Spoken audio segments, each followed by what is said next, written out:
வணக்கம். வங்கக்கடலில் நிலவி வந்த ஆழ்ந்த காற்றழுத்த தாழ்வு பகுதி காற்றழுத்த தாழ்வு மண்டலமாக வலுப்பெற்றிருக்கிறது. சென்னையிலிருந்து 990 கிலோமீட்டர் தொலைவில் கிழக்கு தென்கிழக்கில் காற்றழுத்த தாழ்வு மண்டலம் நிலை கொண்டிருக்கிறது. இது மேற்கு மற்றும் வடமேற்கு திசையை நோக்கி நகரலாம் என எதிர்பார்க்கப்படுவதனால் தமிழகத்தில் இது புயலாக மாறாது எனவும் இது தெற்கு ஆந்திர பகுதியை நோக்கி நகரும் என எதிர்பார்க்கப்படுகிறது. அக்டோபர் 27ஆம் தேதி காலை புயலாக வலுப்பெறும் என சென்னை வானிலை ஆய்வு மையம் சார்பில் தெரிவிக்கப்பட்டிருக்கிறது. இது தமிழகத்திற்கு பெரிய பாதிப்பை ஏற்படுத்தாது என்று சொன்னாலுமே கூட தமிழகத்தில் பரவலாக மழையை எதிர்பார்க்கலாம் என எதிர்பார்க்கப்படுகிறது.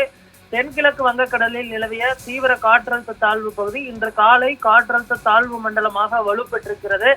அடுத்த 24 மணி நேரத்தில் ஆழ்ந்த காற்றழுத்த தாழ்வு மண்டலமாகவும் 48 மணி நேரத்தில் புயலாக மாறக்கூடும்.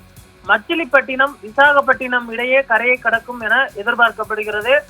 அக்டோபர் 27இல் உருவதாக இருக்கும் மோன்தா புயல் ஆந்திர மாநிலம் மச்சிலிப்பட்டினம் மற்றும் விசாகப்பட்டினம் இடையே காக்கிநாடா அருகில் அக்டோபர் 28இல் கரையை கடக்கும் வாய்ப்பு இருக்கிறது. புயல் ஆந்திரா நோக்கி சென்றாலும் அக்டோபர் 27, 28 சென்னை, செங்கல்பட்டு, காஞ்சிபுரம், திருவள்ளூர் உள்ளிட்ட 4 மாவட்டங்களுக்கும் பரவலாக கனமழையானது இருக்கும் என எதிர்பார்க்கப்படுகிறது. சென்னையை பொறுத்தவரை இன்று வானம் மேகமூட்டத்துடன் இருக்கும் என எதிர்பார்க்கப்படுகிறது.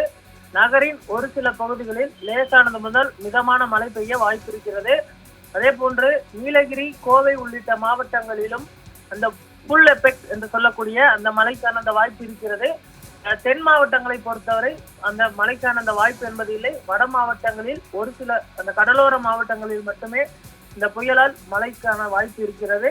புயலால் தமிழகத்திற்கு பாதிப்பில்லை என்று தற்பொழுது வானிலை ஆய்வு மையம் சார்பில் தெரிவிக்கப்பட்டிருக்கிறது.